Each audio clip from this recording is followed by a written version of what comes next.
السلام علیکم ورحمۃ اللہ وبرکاتہ۔ محترم ناظرین، یہ واقعہ جرمنی سے تعلق رکھنے والے میڈیکل ڈاکٹر جان راک فیلر کا ہے، جس نے اسلام قبول کر کے پوری دنیا کو حیران کیا۔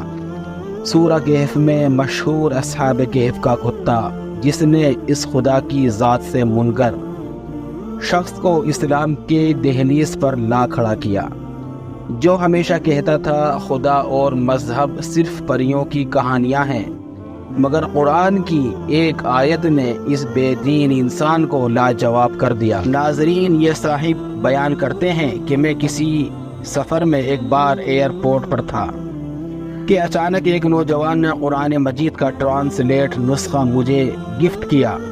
میں نے اس کا دل رکھنے کے لیے وہ نسخہ اپنے پاس رکھا، مگر دل میں سوچتا رہا اسے پڑھ کر مجھے کیا حاصل ہوگا۔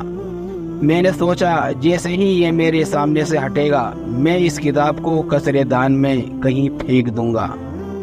کچھ دیر کے بعد وہ میری نظروں سے غائب ہوا۔ میری فلائٹ کا وقت آ پہنچا اور میں جہاز میں بیٹھ گیا۔ کیونکہ یہ سفر طویل تھا، اکتاہٹ کی وجہ سے ادھر ادھر پلٹی لی تو جیب میں کچھ وزن سا محسوس ہوا۔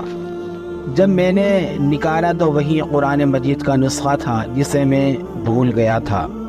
نہ چاہتے ہوئے بھی میرے دل میں خیال آیا، دیکھو تو صحیح کیا ہے اس کتاب میں۔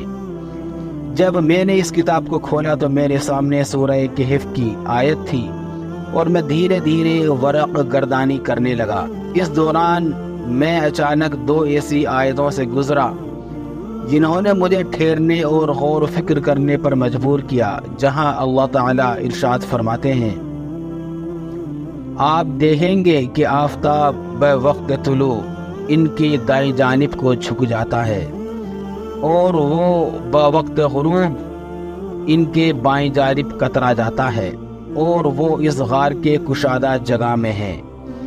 دوسری آیت جہاں اللہ تعالیٰ فرماتے ہیں، آپ خیال کرتے ہیں کہ وہ بیدار ہیں، حالانکہ وہ سوئے ہوئے تھے، ہم خود انہیں دائیں بائیں کروٹ دلایا کرتے تھے، جبکہ ان کا کتا بھی چوکھٹ پر ہاتھ پھیلائے ہوئے تھا۔ ناظرین، ڈاکٹر کہتے ہیں کہ ان کا سونا اور کروٹ لینا سمجھ میں آتا ہے۔ یہ اس لیے ضروری ہے تاکہ ان کے جسم اگر ایک ہی کروٹ رہیں گے تو خراب ہونے اور جسم کو مٹی کھا جانے کا خطرہ ہے۔ مجھے اس بات سے کچھ خاص حیرت نہیں ہوئی، لیکن اس کے بعد مجھے جس چیز نے سب سے زیادہ حیران کیا وہ ان سب کا کتا تھا، جس کے بارے میں آیا ہے کہ اس نے کروٹ نہیں لی بلکہ ویسے ہی اپنے دونوں بازو پھیلائے ایک ہی حالت میں تقریباً 309 برس بیٹھا رہا، جبکہ اس کے جسم کو کچھ بھی نہیں ہوا، نہ اس کے جسم میں زخم لگے اور نہ ہی بدبو پیدا ہوئی۔ اس آیت کریمہ نے مجھے تحقیق کرنے پر مجبور کیا۔ جس کتاب کو میں ایک بے معنی اور فضول کتاب سمجھ رہا تھا، اسے پڑھنے میں جو مزہ تھا اسے بیان کرنا شاید ممکن نہیں۔ ناظرین، اس کے بعد اس آیت مبارکہ پر اس جرمن ڈاکٹر نے اگلے کئی ماہ تک ریسرچ کی۔ اس کے حیرت کی انتہا اس وقت نہ رہی جب تحقیق کے بعد اسے معلوم ہوا کہ کتے کے جسم میں چمڑی کے نیچے ایک قسم کا مادہ نکلتا ہے جس سے کتا اگر زندہ ہے تو اس کا چمڑا خراب نہیں ہوتا، بھلے وہ کتا کئی برس تک کیوں نہ بیٹھا رہے، جس کی وجہ سے ان کا کتا ان سب کی طرح کروٹ نہیں لے رہا تھا۔ ناظرین، اس آیت نے جرمن ڈاکٹر کو اسلام قبول کرنے پر مجبور کیا اور وہ ایک سچا مسلمان بن گیا۔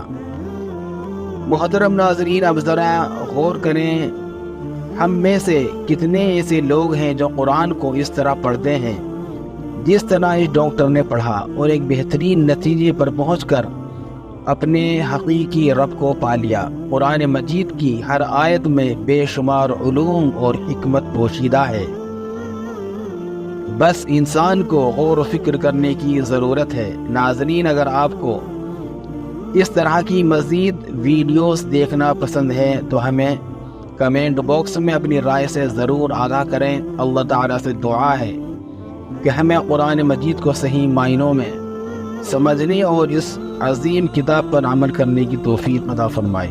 السلام علیکم ورحمۃ اللہ وبرکاتہ۔